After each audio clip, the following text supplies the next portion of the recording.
Hey, what's happening, everybody? My name is Haydn Adams, and if you are new to seeing my YouTube channel, A Designer Who Codes, awesome. I thought I'd give you a little backstory as to why did I start this YouTube channel? What gave me the inspiration? And actually, the inspiration are a bunch of other colleagues who are amazing coders out there that I've learned so much for on YouTube. But something was just missing, but I was just feeling there wasn't enough of on YouTube that I wanted to start and grow a community especially. I wanted to meet other colleagues who were like me. So the question I asked myself is, why did I start this YouTube channel? So a little bit about me and my background. First off, I hold a Bachelor of Fine Arts degree. The unique part about that is that most web developers out there don't come from a fine arts background. You mostly hear about either Bachelor of Arts, Bachelor of Science, and of course if you go into the master's degrees, there's Masters of Arts and Masters of Science. So for me, I have a unique perspective because I spent 4 years at an art school learning about color, shape, style, all of these pieces that has molded my knowledge into now translating web design through web development and coding. I also been writing code for a lot of years, as in since the 90s. Thank God for CSS and now modern day frameworks, but at the end of the day, code is still the same. We have to learn frameworks in which to appropriate different designs.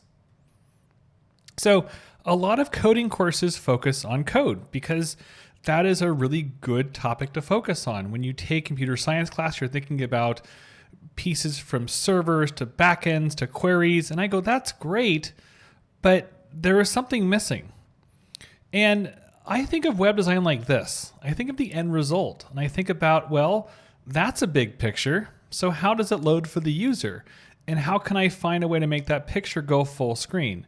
Also, how can I use that font? Like how do I load that font up? How does it go in the center? With the Spotify and Apple podcasts, how does it go side by side? And those are great, but if I didn't know how to code, I wouldn't achieve the design.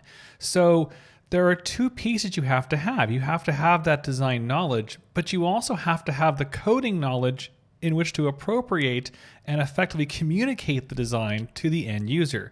And if you can become both, then you become even stronger in your profession. So I like to focus on design through code. To me, it's all about writing code so you can achieve on the right-hand side of this video, the picture of the website that I have. My code is on the left. I wrote that for better or for worse. If you're a web developer, you can pick it apart. And at the other side, I said, well, here's how it works. My code is focusing on Gatsby.js and React. And so I use these models, especially Gatsby image, to load that image in the background super fast.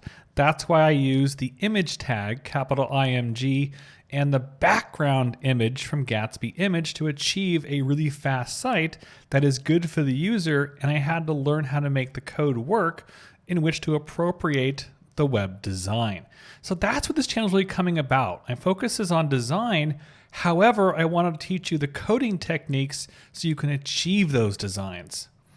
And if you've ever watched my videos, if this is your first one, thank you for watching, but you've probably noticed that I have tropical background photos. And this came from I gave a lecture about 3 years ago where I had to do screenshots. And to me, gray and neutral backgrounds, yes, this is a white background I'm showing a video of, so there's cue the irony. However, I felt that these neutral, boring backgrounds on PowerPoints and Keynotes, which again, I'm using Keynote right now, so cue the irony. But in general, I felt a tropical photo was better than a bland, boring photo. And I spend time in the South Pacific, and I said, well, if I have these pictures of gorgeous beaches, I might as well use pictures of gorgeous beaches to just liven up the video so it doesn't feel so dull and drab. I guess that's designer me coming out. So I want to know, leave your comments down below in this YouTube video. Does this resonate with you? Do you feel like you are a designer who codes? Or are you a web designer who's just trying to learn how to code to achieve your designs? That's what I really want to connect with. I really want to create a community around this in this YouTube channel. So here is my shameless self-plug because I think everyone does that and I feel that I should too. So please join me as I continually design through code on my YouTube channel and become a better designer through code. It's kind of my mission or mantra when it comes to this YouTube channel. Any questions or comments, shoot them down below in the comments, and I will read every single one and do the best that I can to respond to all of them as well. Once again, my name is Haydn Adams with A Designer Who Codes.